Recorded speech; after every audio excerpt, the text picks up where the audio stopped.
환경을 이기셨습니다. 아멘. 네. 육신을 이기셨습니다. 아멘. 세상을 이기셨어요. 아멘. 그렇기 때문에 오늘 이렇게 주님 성전에 나와서 주의를 성수하며 하나님께 예배자로 쓰임받고 계시고 또 예배자로 하나님께 영광을 돌리는 가운데 있는 것입니다.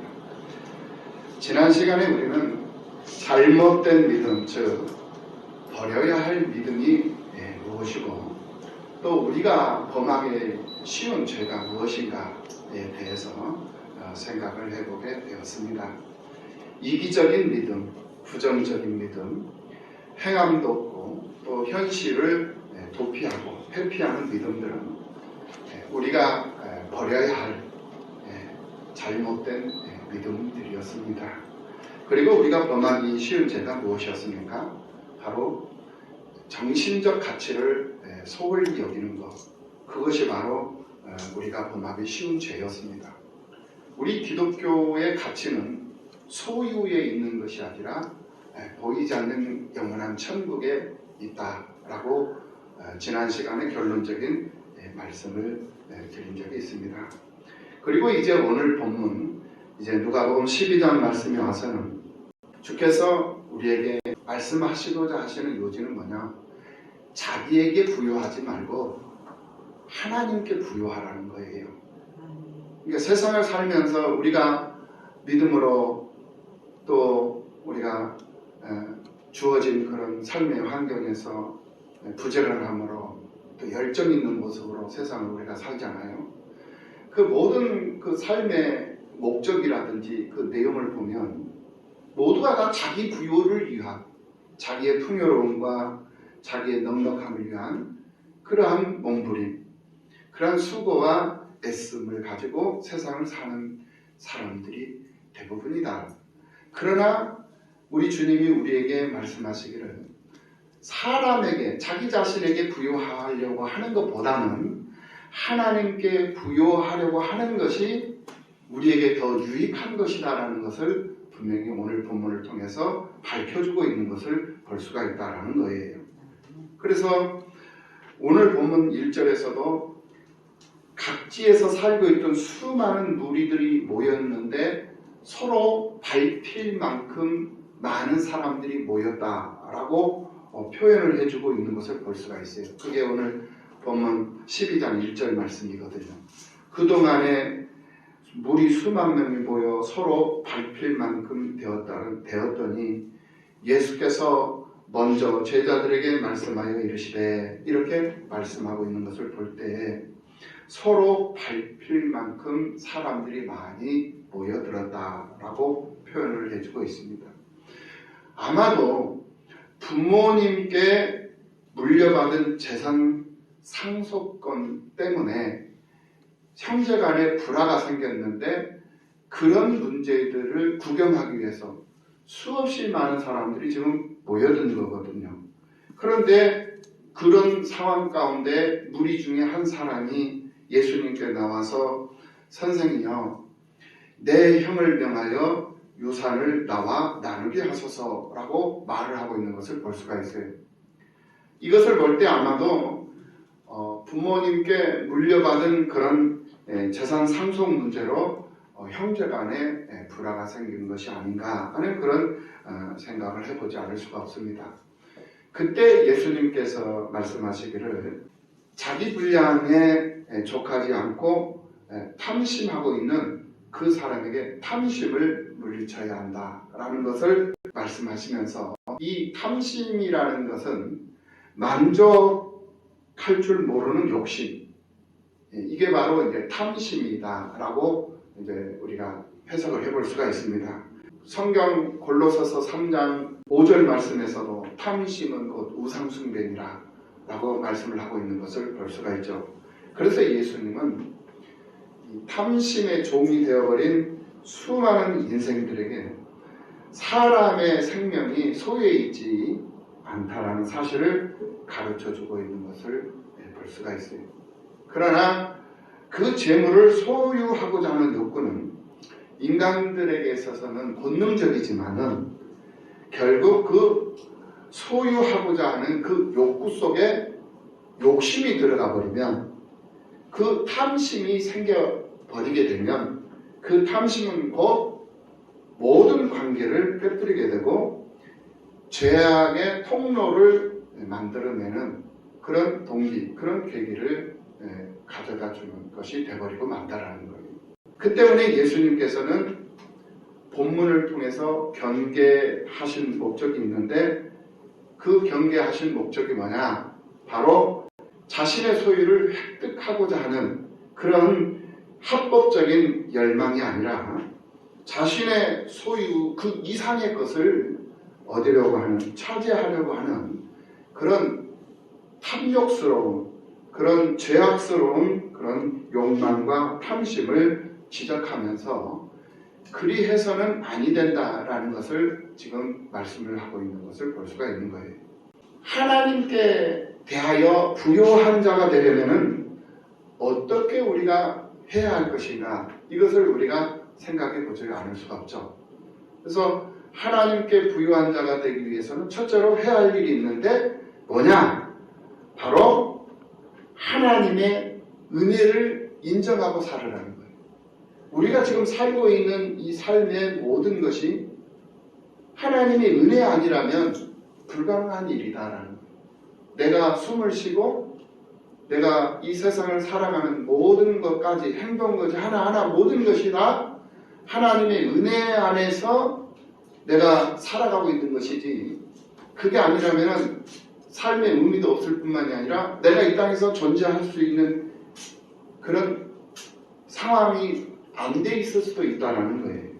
그리고 하나님의 그 은혜를 인정하고 그 하나님의 은혜를 찬양하면서 노래하면서 살아야 한다. 그리할 때에 하나님에 대하여 부유한 자로 세상을 살 수가 있다라고 말씀을 해주고 있는 것을 볼 수가 있어요. 오늘 본문의 비유 속에 등장하는 이 부자라는 이 사람은 도덕적인 어떤 결함이 있는 사람이 아닙니다. 그리고 이 사람은 어떤 부정축제를 해서 돈을 모은 것도 아니었어요. 오직 이 사람은 자신의 밭에서 부지런히 일을 하고 그 일을 한 대가, 그 일을 해서 정당한 소득을 얻은 사람이에요. 그리고 그것뿐만이 아니라 이 사람은 하나님을 모르는 이기적인 사람이었어요. 또 자신에게 있는 부유함이 하나님의 은혜로 되어졌음을 인정하지 않아요. 자신의 노력, 자신의 수고, 자신의 애씀으로부터 얻어진 결과라는 사실을 이 사람은 그것을 착각을 하고 있는 거예요. 그렇게 되는 결과로 착각을 하는 거예요. 그러니까 자신의 힘과 노력의 결과로 모든 것이 얻어진 것이고 모든 것이 이루어졌음을 착각하면서 사는 그런 사람이었다라는 거예요. 그 때문에 이 사람은 하나님 앞에서 인생할 수밖에 없었고, 그러나 자신의 욕망과 탐심은 끝이 보이질 않은 그러한 삶을 살고 있었던 사람이었다라는 거예요. 이 땅의 모든 부와 생명의 근원이 하나님에게로부터 나와서 하나님으로부터 말미암고 그리고 하나님에게로 돌아간다고 그랬습니다. 그래서 하나님께로부터 모든 것이 다 시작이 된 거거든요. 그와 함께 지금 버무려져 있는 것이고, 그런데 사람들은 자꾸만 자신의 어떤 그 노력의 대가로 얻어지는 것으로 착각을 해버리면서 그 착각 속에서 세상을 산다. 그리고 그 착각 속에서 만족함이 있으면 그나마 다행이지만은 그 만족이 없고 끊임없는 탐욕과 욕망을 채우기 위해서 세상을 살아가는 그런 사람들이 되어져 있다라는 거예요. 그래서 오늘 본문 17절 말씀에 보면 이 부자가 심중에 생각하기를 내가 곡식 쌓아둘 곳이 없으니 어찌할까 하고 불안과 초조 속에 빠져 있던 것을 볼 수가 있어요. 결국 이 사람이 궁리한 끝에 내린 결론은 지금 이 좁은 곳간을 헐어서 더 크게 짓자는 그러한 것이었어요. 여기서 말하는 이 곡간이라는 것은 창고의 의미로 사용하기도 하지만은 여러 가지 물건을 취급하는 큰 상점, 곧 대형 슈퍼마켓을 의미하기도 하는데, 이런 점으로 볼 때 이 사람은 많은 농사를 짓기도 하지만은 상인으로서 장사를 하면서 물질을 모으는 사람이었다라는 것을 짐작해 보게 하는 그런 대목도 지금 이렇게 기록이 되어 있는 것을 볼 수가 있어요. 그래서 농사를 지어서 얻은 소득도 많았지만 또 장사를 통해서 얻어진 소득도 많았어요. 그러다 보니까 정해져 있는, 자기에게 주어져 있는 이 곳간에 그 소득을 다 쌓아놓고 저장해 놓기가 부족했다는 거예요. 그래서 이 사람은 생각하기를 그걸 다 헐고 더 크고 더 넓게 지어서 저장을 해놓자, 이런 생각을 했다라는 거예요. 이처럼 사람의 탐심에는 결국 만족함이라는 것은 있을 수 없고, 그래서 그 만족함을 채우기 위해서 끊임없이 번민하고 끊임없이 갈증을 해소하기 위해서 애쓰고 수고하며 그렇게 살아가는 거예요. 그러니까 7, 80평생을 살아오는 그 과정의 삶이 늘 근심, 걱정, 염려가 떠나지 않을 수밖에 없는 것이 끊임없는 욕망과 그 욕심을 채우기 위한 과정에서 몸부림치면서 살아왔기 때문에 그렇다는, 그 과정 때문에 우리는 병들고 그래서 늙고 그래서 죽는 것이다. 그래서 성경 전도서 5장 10절 말씀을 보면은 은을 사랑하는 자는 은으로 만족하지 못하고 풍요를 사랑하는 자는 소득으로 만족하지 아니하나니 라고 말씀을 하고 있는 것을 볼 수가 있습니다. 결국 하나님께 부여하지 못한 인간의 끊임없는 욕심과 탐심은 자신을 파멸시키는 상황에 있습니다. 그리고 두 번째로, 하나님이 내게 생명을 주시는 생명의 공급자요 생명의 주인이심을 우리는 인정하면서 세상을 살아야 된다라는 거예요. 그리할 때 우리는 하나님 앞에 부요한 그러한 삶을 살아가게 되는 것이다. 인정하라는 거예요. 인정하라. 내게 생명을 주시는 하나님, 내게 풍요로움을 주시는 하나님, 내게 은혜를 주시고 그 은혜를 노래하는, 그 하나님, 은혜를 주신 그 하나님을 노래하고, 내게 생명을 주시고 나를 풍요롭게 하는 그 하나님을 노래하고, 그러면서 인정하면서 살면 내 자신은 하나님 앞에 부유한 삶을 살아가게 되는 것이다 라는 거예요. 비유 속에 등장하는 이 부자는 자신의 욕심도 자신의 영혼도 오로지 물질만 있으면 해결될 수 있다라는 그런 착각 속에서 나름대로 용이 주도한 그런 인간적인 계획을 세우고 있는 것을 볼 수가 있어요. 그런데 성경은 분명히 우리에게 말씀하십니다. 뭐라고 이야기를 하느냐, 그런 자기 생각, 자기 용이 주도한 주도로 어떤 일을 할 수 있다라고 판단하는 그 사람을 가리켜서 어리석은 자로 분명히 말씀을 하고 있는 것을 볼 수가 있어요. 여기서 말하는 이 어리석은 사람이라는 것은 정신 나간 사람, 무능한 사람, 또는 아무 생각이 없는 사람, 이런 사람을 가리켜서 어리석은 사람으로 이렇게 정의를 내려주고 있는 것을 볼 수가 있어요. 그래서 이 본문의 비유 속에 나오는 이 사람은 자기 생명을 주관하시는 하나님을 알지 못하는 부자였다라고 우리가 정의를 해볼 수가 있어요. 하나님께서 자신의 영혼을 소환할 때 하나님 앞에서 한가할 수 있는 힘이 없는 그런 존재임을 잊어버리고 사는 정신없는 사람, 아무 생각이 없는 사람, 무분별한 사람으로 우리가 평가를 해볼 수 있다는 것. 그래서 이 사람은 결국 결론적으로 어리석은 사람이었다라는 말씀이 어리석은 부자는 자신의 생명의 주인이신 하나님을 알지 못했기 때문에 오로지 자기 자신만을 위하여 물질을 모으는 일에 힘을 쏟았던, 정신이 팔렸던, 정신없이 살았던 그런 사람이었다라는 말씀입니다. 오늘을 살고 있는 사람들을 가만히 우리가 보면 주일 하루만큼은 자신의 삶을 하나님께 맡기고 주일을 성수하며 예배가 중심이 된 그런 삶을 살아가는 사람들이 있는가 하면 그 하나님이 주신 하나님의 날, 그 한 날을 자기를 위해서 소비해버리고 낭비해버리면서 사는 그런 사람들이 종종 있는 것을 볼 수가 있습니다. 오늘 이곳에 계신 우리는 바로 하나님께 부유한 자로 살고 있는 거예요. 왜 그러느냐? 하나님이 내게 주신 이 하루를, 하나님의 날이거든요. 이 날은 주의 날이잖아요. 주님의 날, 주님의 집에 나와서 주님을 노래하고 주님을 나누면서 주님과 함께 하루를 보내는 것은 하나님 앞에 부유한 자의 모습이에요.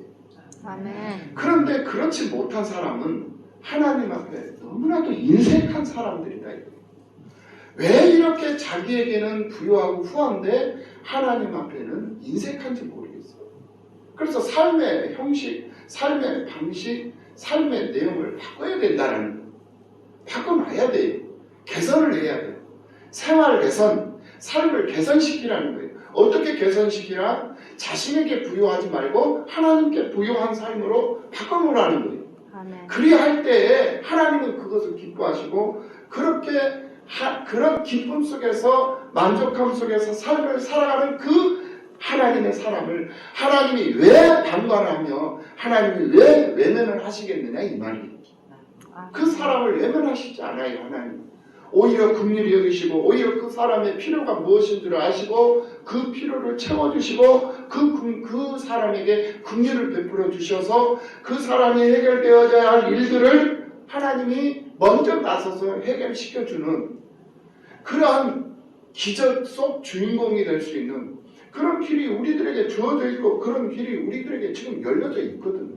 아멘. 그런데 그런 삶을 살지 못하는 어리석은 사람, 정신없는 사람, 무분별한 사람, 무분별한 사람, 정신 나간 사람으로 세상을 사는 사람들이 있다는 거예요. 이런 사람들이 바로 하나님 앞에 어리석은 자의 이 삶을 살아가는 어리석은 자의 모습이라는 거예요. 주일을 성수하고 예배가 중심이 된 그 삶이 얼마나 값지고 얼마나 소중한 삶인가를 우리는 분명히 잊지 말고 세상을 사는 성도들이 되어야 할 줄로 믿습니다. 아멘. 당장 닥쳐오는 이 현실적인 문제, 이 욕심적인 문제를 해결하기에 급급한 나머지 하나님을 위한 하나님의 날로 정해진 이 하루를 그냥 자기를 위해서 하나님의 이 날을 착취해버리고 자기를 위해서 낭비해버리고 그러한 사치로운 삶을 살아가는 자기 사치를 위해서 세상을 살아가는 그런 성도들이 되어서는 아니 된다라는 사실을 우리는 분명히 명심해야 될 줄로 믿습니다. 아멘. 언제 어디서든지 어떤 일들은 분명히 우리의 삶 속에 일어날 수 있는 일들이에요. 어떤 상황에 우리가 놓여 있을지 우리는 한 치 앞도 예측할 수 없고 한 치 앞도 내다볼 수 없는 그런 존재가 오늘 살고 있는 우리들의 모습입니다. 그래서 오늘 우리들은 히브리서 12장 1절 이하 3절 말씀에서 말씀하신 것처럼 모든 무거운 것과 얽매이기 쉬운 죄를 벗어버리고 인내로서 우리 앞에 당한 경주를 경주하며 또 믿음의 주요 온전케 하시는 이인 예수를 바라보자. 아멘. 그는 그 앞에 있는 기쁨을 위하여 십자가를 참으사 부끄러움을 개의치 아니하시더니 하나님 보좌 우편에 앉으셨느니라. 아멘. 너희가 피곤하여 낙심하지 않기 위하여 죄인들이 이같이 자기에게 거역한 일을 참으신 일을 생각하라. 아멘. 그러니까 다른 거 없어요. 우리가 살면서 예수를 깊이 생각하고 또 예수를 깊이 바라보면서 사는 삶이 오늘 예배자로 삶을 살아가는 지혜롭고 슬기로운 성도들의 삶의 모습이어야 한다는 거예요. 아멘. 그것이 바로 우리가 하나님 앞에 부유한 자로 세상을 사는 그러한 모습이 되기 때문에 그렇다라는 말씀입니다. 마지막으로 내가 가지고 있는 모든 소유는 다 하나님께서 주신 선물로 인정을 하라는 거예요. 아멘. 내가 노력하고 내가 수고해서 내가 애쓰고 고생해서 내 재주가 좋아서 이 소유를 얻은 것이 아니다라는 거예요. 아멘. 하나님의 은혜의 선물이요. 전도서 5장 19절 말씀을 보면 어떤 사람에게든지 하나님이 재물과 부유를 그에게 주사 능히 누리게 하시며 제 몫을 받아 수고함으로 즐거워하게 하신 것은 하나님의 선물이라. 아멘. 하나님의 선물이다. 그러니까 우리에게 주어진 모든 소유, 내가 가지고 있고 내가 얻어 있는 모든 것은 하나님께서 나를 존귀히 여기셔서 내게 주신 선물이다라는 거. 아멘. 그래서 내게 붙여진 가족도 선물이고, 가정 하나의 가정도 선물이고, 아멘. 내게 주신 이 재단도 하나님이 나를 존귀히 여기셔서 섬기라고 주신 선물이에요. 아멘. 이 선물을 받았어요. 나는 이 선물은 귀한 거잖아요. 그러면 귀한 것이기 때문에 소중히 여기면서 이 선물을 간직하고 기뻐하면서 이 선물을 보내준 이에게 감사하면서 사는 거거든요. 아멘. 이 선물을 보내주신 이가 누구예요? 하나님이시잖아요. 그러니까 우리는 하나님 앞에 부유한 자로 살 수밖에 없는 거예요. 아멘. 이것을 모르기 때문에 하나님 앞에 인색한 삶을 살아가는 거고, 이것을 아는 자는 하나님 앞에 인색할 일이 없다라는 거예요. 하나님께서는 우리에게 생명을 선물로 주셨고, 가정을 선물로 주셨고, 직장을 선물로 주셨고, 재능도 물질도 건강도 명예와 권세도 다 우리에게 주신, 거저 주신 하나님의 은혜의 선물이다. 아멘. 이것을 우리가 알고 하나님께 감사하며 소유하고 있음을 기뻐하고 하나님께 인색함이 없는 부유함으로 영광 돌리는 삶을 산다면 하나님께서 우리 삶 속에 오셔서 계속적으로 지속적으로 응답하시겠지만은 그렇지 않는다면 하나님도 그것을 그대로 내버려 두신다라는 거예요. 그냥 그대로 내버려 두시고 간섭하지 않으시고 그리고 나중에는 그것을 그대로 거두어 가시는 그런 하나님이시다라는 것을 알아야 됩니다. 의미가 없어요. 줘도 의미가 없어. 줘도 끝이 없어. 그러면 결국은 하나님은 그것을 내버려 두시지 아니하시고 거두신다라는 거예요. 그러니까 주시기도 하시지만은 거두시기도 하시는 하나님. 우리 하나님이 수월에 던지시기도 하시지만은 그것을 또 건지시기도 하시는 하나님. 살리시기도 하시지만은 때로는 죽이시기도 하시는 하나님이라는 걸 알아야 된다. 그러니까 우리가 하나님 앞에 부유한 삶을 살면 이 세상에서도 성공적인 삶을, 풍요로운 삶을 살아갈 수 있다는 사실을 분명히 가르쳐주고 있는 말씀이 오늘 이 누가복음 12장의 핵심적인 내용의 말씀이다. 우리 육신은 빈손으로 왔다가 빈손으로 가는 것이, 그래서 그것을 공술에 공수거라. 이것이 하나님의 법칙이에요. 하늘의 법칙입니다. 진리예요.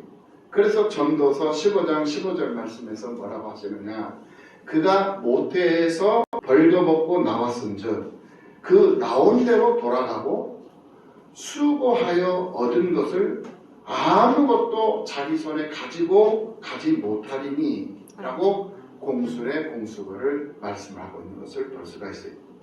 하나님께 대하여 부유한 자로 부족함이 없는 여러분들이 다 되셔서 늘 감사의 조건이 넘치는 삶을 살아가는 모두가 다 되시기를 예수님의 이름으로 축원합니다. 아멘. 기도하시겠습니다.